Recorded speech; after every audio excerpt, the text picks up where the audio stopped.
If you are not used to seasonal anime and the fantasy slash isekai we get and just watch the shonen anime of the season, first of all, you are doing great. Keep it like that. And second, you might not understand much of what I'm saying, but I'll try to explain as much as I can. For those who watch the average fantasy seasonal anime, you get the formula. Main character dies over to Truckun or is banished from the hero party.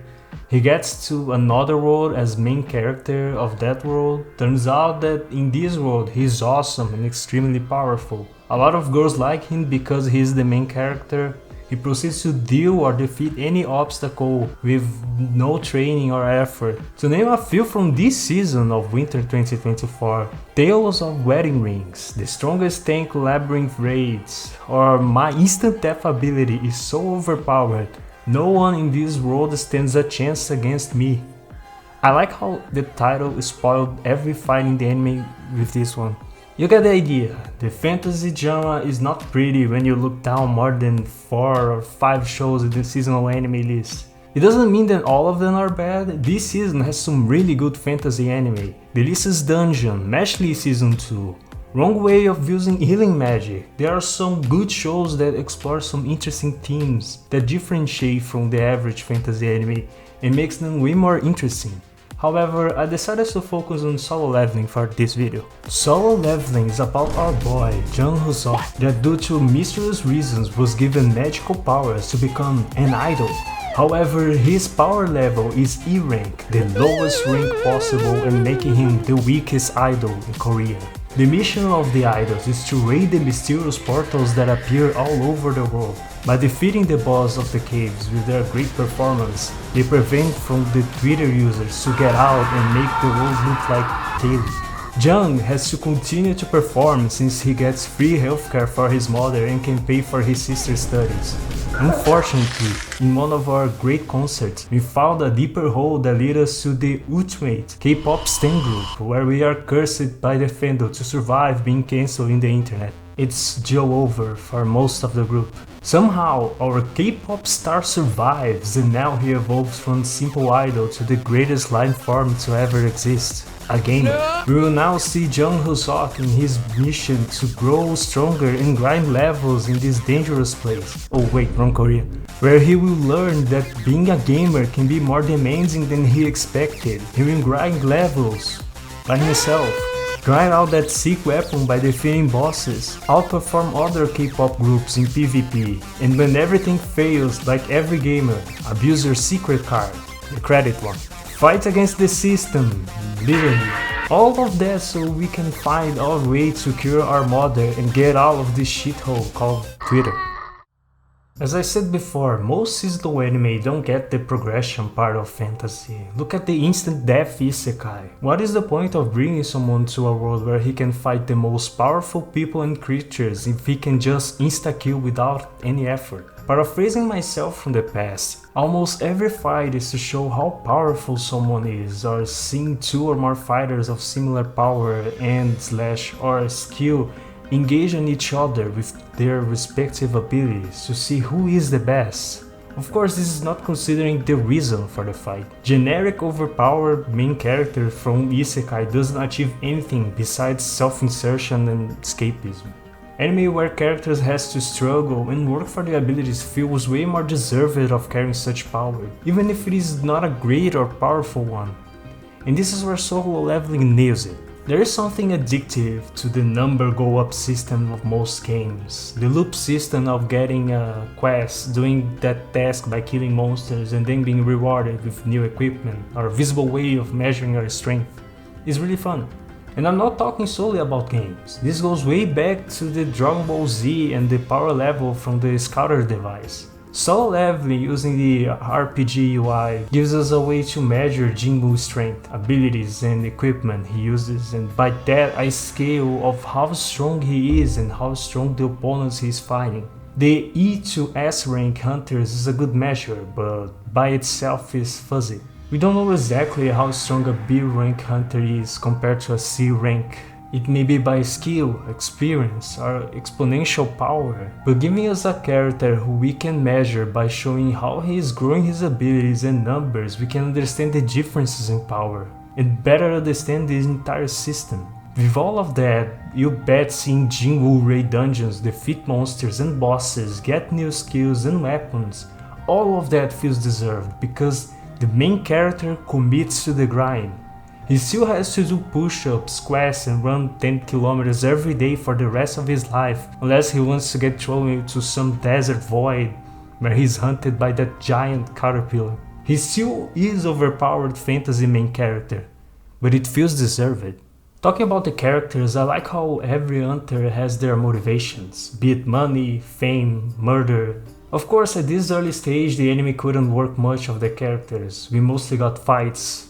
But they do present us some good examples of hunters, guilds, and also how most of them approach dungeons. I like Jin-Woo's motivation, it's selfless and what you expect for a shonen main character.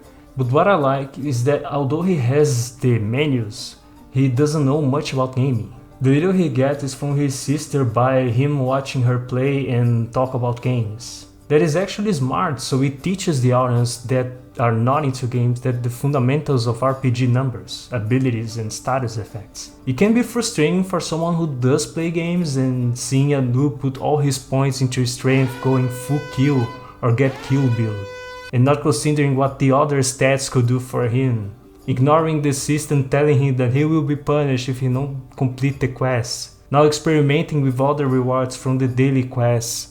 However, he's a fast learner and uses his abilities wisely, like learning to spread his stats way more, since if he doesn't, he doesn't have the speed to hit the big strength numbers.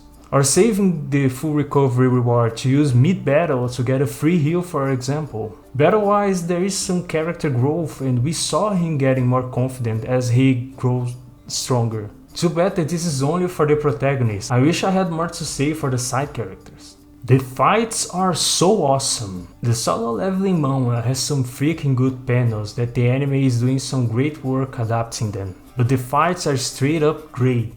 Every move, every attack from Jin-Woo or enemies, they have weight.